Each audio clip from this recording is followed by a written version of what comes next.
Buen día tengan ustedes estudiantes, el día de hoy hermoso, maravilloso, sobre todo con la noticia de que ya se va a poder salir, pero cumpliendo con todo el protocolo, el distanciamiento y los famosos tapabocas y su alcohol.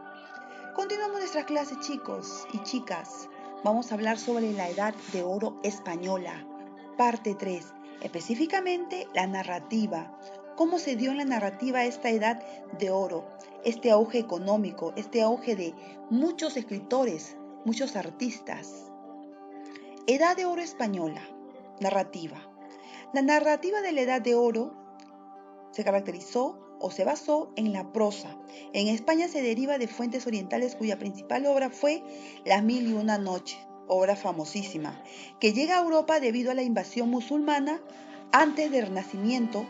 Las obras en prosa se consideraban desarticuladas y es a partir de Boccaccio donde se habla de la novela como género literario, por su coherencia entre fondo y forma, con su famosa obra El Decamerón. La influencia italiana llegó así a España, también en la narrativa. El término novela lo castellaniza y lo asimila en España Cervantes. La novela es el campo más sinuoso y rico de la literatura española. Como una novela, El Quijote alcanzó el género literario español, cumbres jamás escalada después de ella, al paso de su creador, Cervantes. Por ella fue y es, como afirma el maestro monarca del género en la literatura del mundo.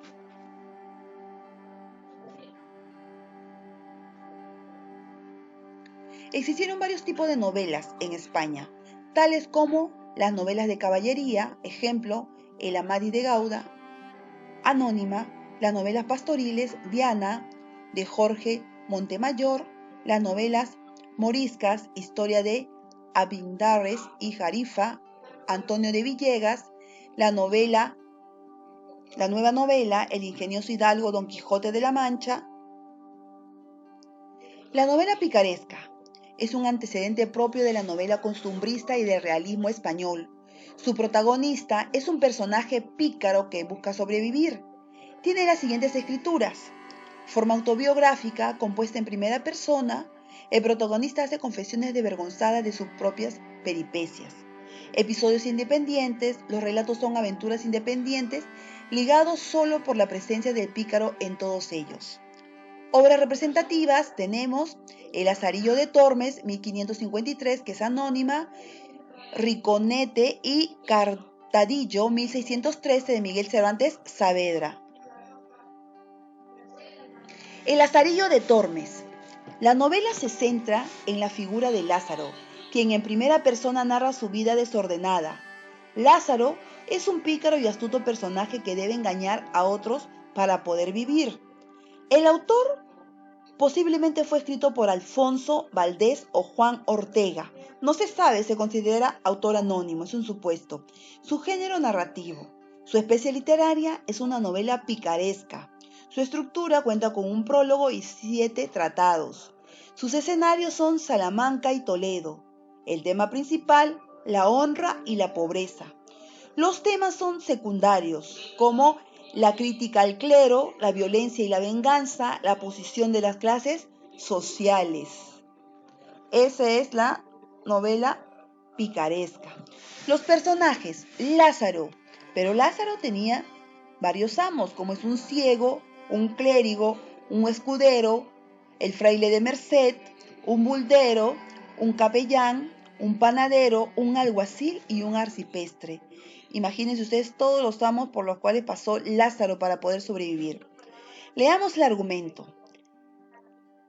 Nace Lázaro de padres ladrones. Algo crecido, es puesto por su madre al servicio de un ciego astuto y avaro, cuyos duros tratos paga a fin el viejo, estrellándose contra un poste. Luego sirve a un clérigo, quien lo despide por ladrón, por robarse sus bódigos, es decir, panecillos, que el pobre muchacho robaba para mitigar su hambre. Es criado luego de un escudero famélico, debe mantener a este que que desaparece al no poder pagar el alquiler de la casa donde vive. Su nuevo amo, un fraile, lo cansa con trotes. Sirve luego a un buldero, a un maestro de pintar panderos, a un capellán con quien subió el primer escalón para venir a alcanzar buena vida, pues llega a ahorrar para vestirse, muy honradamente con ropa usada. Luego sirve a un alguacil, a quien abandona por los peligros que corre. Su último amo es el arcipreste, con cuya criada contrae matrimonio. Lázaro se casa. Tenemos a Miguel de Cervantes Saavedra, quien nació en Alcalá de Henares en 1547 y fallece en Madrid en 1616. El Manco de Lepanto, con ese nombre se conoce a Miguel de Cervantes Saavedra, la más grande figura de la literatura española, llamado el príncipe de los ingenios y el Manco de Lepanto, cuarto hijo de un modesto médico, Rodrigo de Cervantes y de Leonor de Cortinas. Vivió una infancia marcada por los alucinantes problemas económicos de su familia. En 1551 se traslada a Valladolid en busca de mejor fortuna.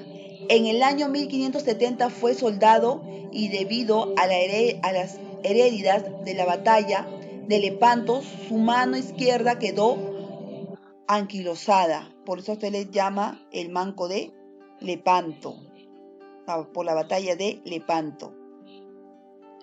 En 1572, Miguel de Cervantes y su hermano más pequeño fueron capturados por los turcos y llevados a Argel.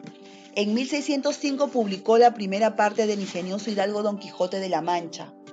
Este libro le otorgó un gran prestigio literario. La segunda parte fue publicada en 1615, un año antes de su muerte. Actualmente es el escritor más importante en toda la historia de la lengua española. Las características de su obra son: creó arcotipos, el idealismo, Quijote, y el materialismo, Sancho Panza. Dio las características de la novela moderna. Principales obras: lírica, Viaje al Parnaso y Canto a Calíope; dramática, El trato del Argel, La Numancia y Entremeses. La Galatea es la primera novela publicada por Cervantes. Se trata de una novela pastoril que reproduce las situaciones características de este tipo de novelas.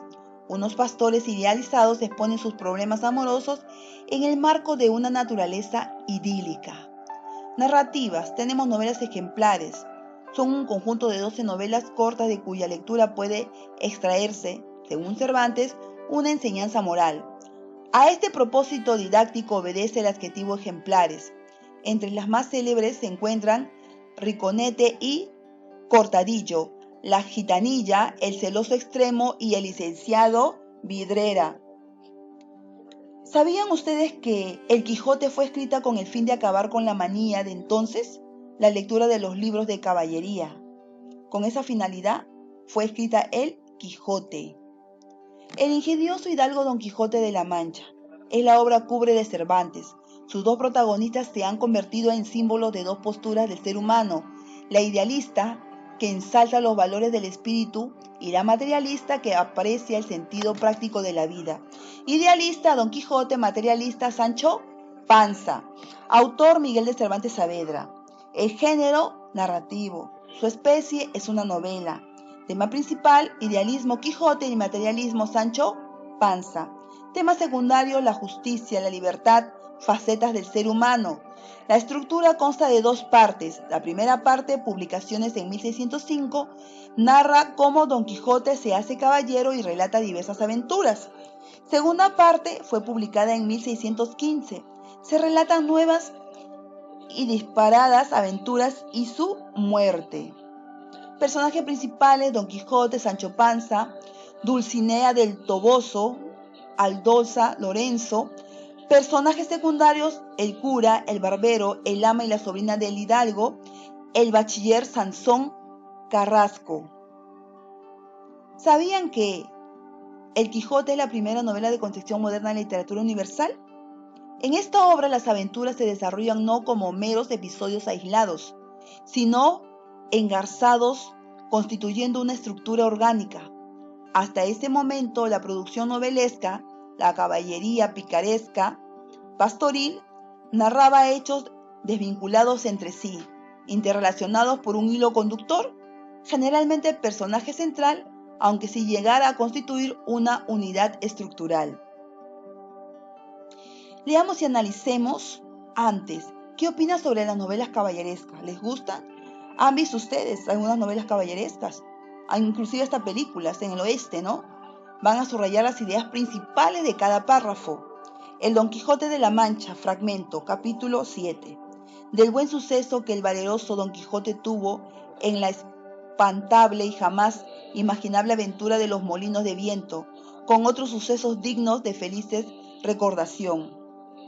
En esto descubrieron 30 o 40 molinos de viento que hay en aquel campo, y así con Don Quijote los vio y dijo a su escudero: la aventura va guiando nuestras cosas mejor de lo que acertáramos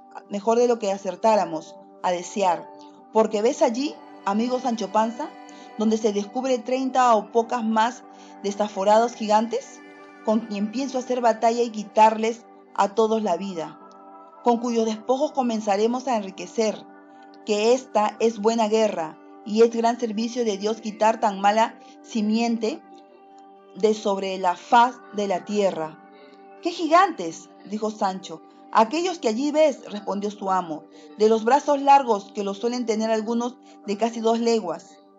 Mire vuestra merced, respondió Sancho, que aquellos que allí se parecen no son gigantes, sino molinos de viento, y lo que en ellos parecen brazos son aspas, que volteadas del viento hacen andar la piedra del molino. Bien parece, respondió Don Quijote, que no estás cursando en esto de las aventuras. Ellos son gigantes, y si tienes miedo, quítate de allí y ponte en oración en el espacio que voy a entrar con ellos en fiera y desigual batalla.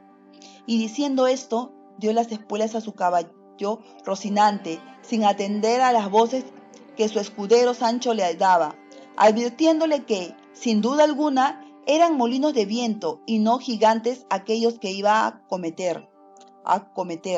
Pero él iba tan puesto en que eran gigantes que ni oía las voces de su escudero Sancho, ni echaba de ver, aunque estaba ya bien cerca, lo que eran. Antes iba diciendo en voces altas: no huya, cobarde y viles criaturas, que un solo caballero es el que os acomete.